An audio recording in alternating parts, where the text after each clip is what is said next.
Hello everyone, today I want to talk about something very different from what I usually share on my channel. This time, I'm not here to discuss books or literature.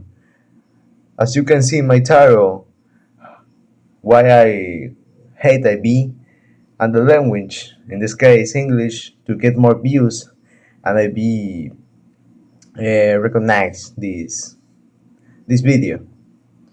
I want to share my experience with the International Baccalaureate IB, a journey that started with admiration but ended on a very bitter note. The IB, a program that markets itself as a beacon of educational excellence, is unfortunately not immune to errors and disappointments. Let me tell you my story, so perhaps some of you can reflect and avoid facing similar frustrations. Let's start with the point that changed everything, literally. When I received my final IB results in December 6th, I didn't remember.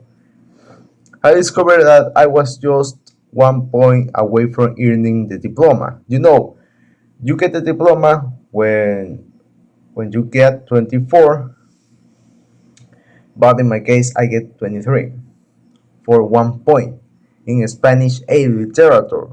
One simple point. Well, imagine the frustration of realizing that all your hard work, sleepless nights, and sacrifices boiled down to something so small, yet it's so critical. That single point, which might seem insignificant to some, represents the culmination of 2 years of relentless effort for me.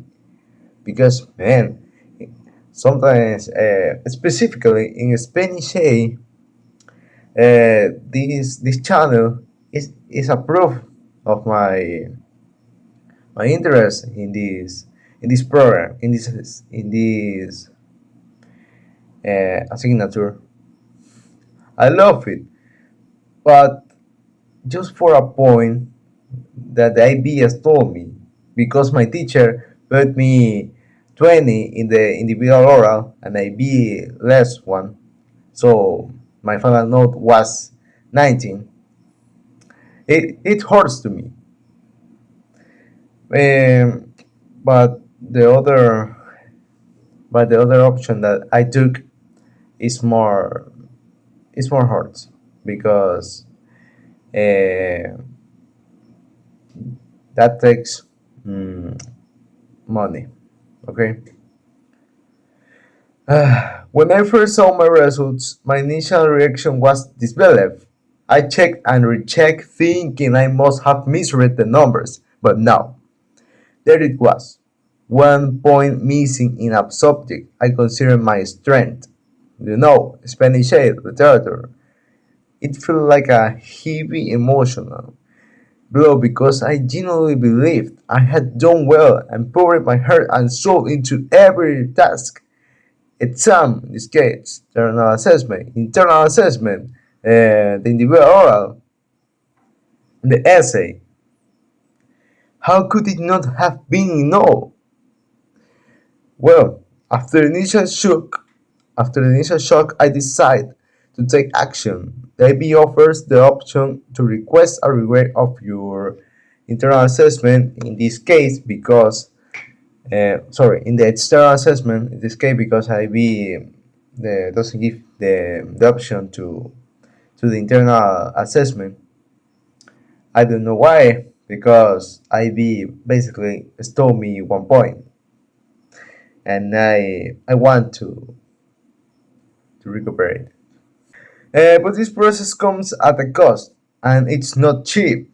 I paid the $123 fee for a single subject, regret, trusting that a more thorough review would restore the point I feel had been unfairly taken from me.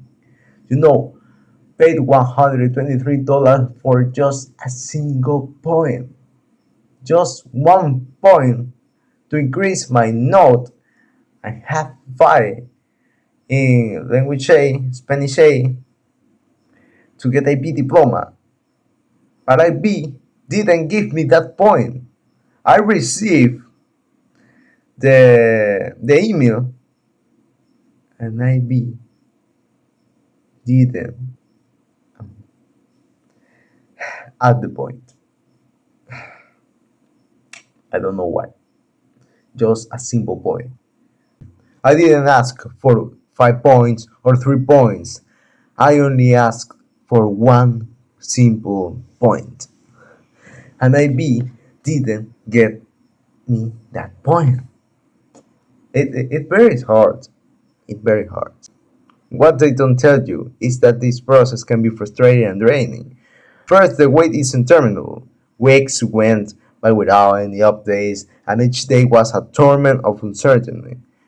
Then there's the fact that the IB's response are cold and automated.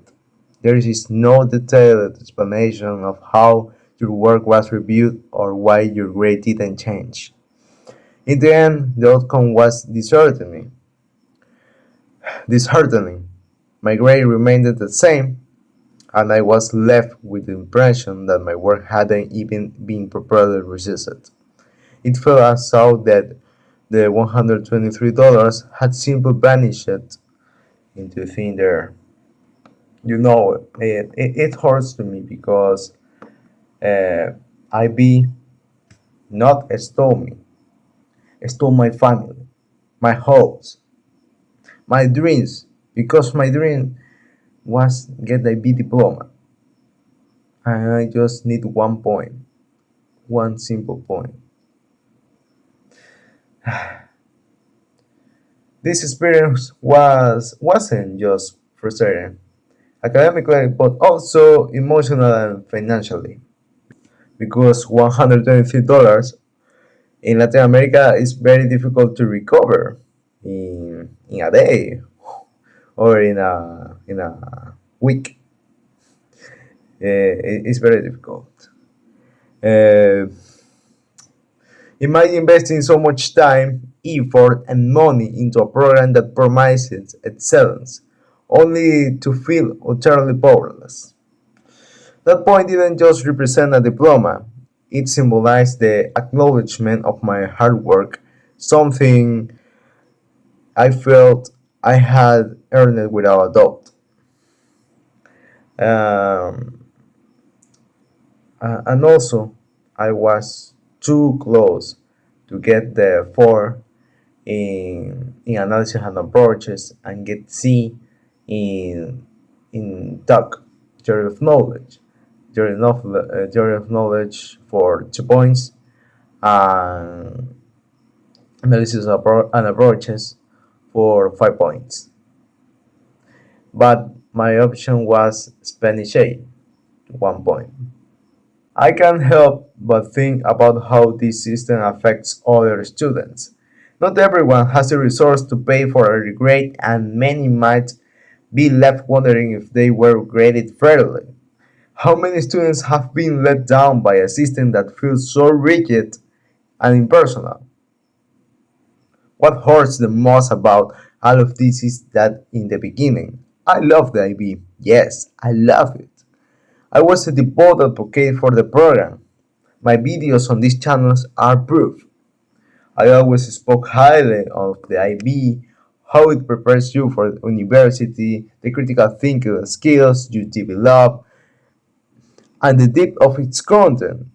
I remember encouraging others to join, getting excited about explaining internal assessment, extended essay, and class activities. My channel is a class activity. I, I feel like I was part of something big, a global community that valued learning and excellence. But this final experience made me question all of that. What's the point of all that effort? In the end, you feel like just another number in their system, a number that didn't get a B diploma. Where is the focus on the students and as an individual, on their hard work and dedication? What was supposed to be a transformative experience turned into a source of frustration and disappointment. If there is anything positive to take away from this, it's that I have learned to value my own efforts and regardless of a system or a piece of paper certifying them. The knowledge and skills I gain during the IB are mine, and no one can take them away from me. But I have also learned to be critical of institutions and not idolize them. No matter how prestigious a program may be, it's still run by people and systems that are prone to errors. Remember, no one is perfect, just God. For those considering the IB or currently enrolling in it, my advice is this: do the program for the skills and knowledge you will gain, not for a diploma or a final number. Question things. Do your research and don't be afraid to speak up if you feel something is unfair. Remember, what counts is the effort you put into it. It's not worth being mediocre. Okay? That's my case. I I do all the effort in the external assessment, internal assessment, but I be affect just a point that I gain in the individual oral 20, and I be lets me. It hurts me because I paid. I paid for a requalification, and just a simple point I be didn't at me. I be if you watch this video, mm, a directive of this company institution, I don't know. Please add me 1 point. I just need 1 point in Spanish A language and literature. My IB code is LGC398. Please help me. I just need a simple point to get 24 in the result. I want a diploma, like many, and I pay for it. Please, please, help me, IB. Help me. If you want, obviously, but help me, please. This is the conclusion. Looking back now, I feel like my relationship with IB is a kind of modern Greek tragedy. It started with so much love and admiration but ended with bitterness and disappointment. That miserable point didn't just cost me the diploma, it cost me the trust I had in an institution I once admired. I'm left feeling like the system failed me and that. In the end, it's not about excellence or fairness, but about numbers and bureaucratic processes. Thank you for listening to my experience. I hope my story can serve as a lesson to others, and most importantly, that you don't go through something similar. If you have your own experience with IB or other educational programs, I would love to hear them in the comments. This channel has always been a space for learning and discussion, and this time is no exception. Okay? Thanks, subscribe, and goodbye. Please share this to a directive of IB.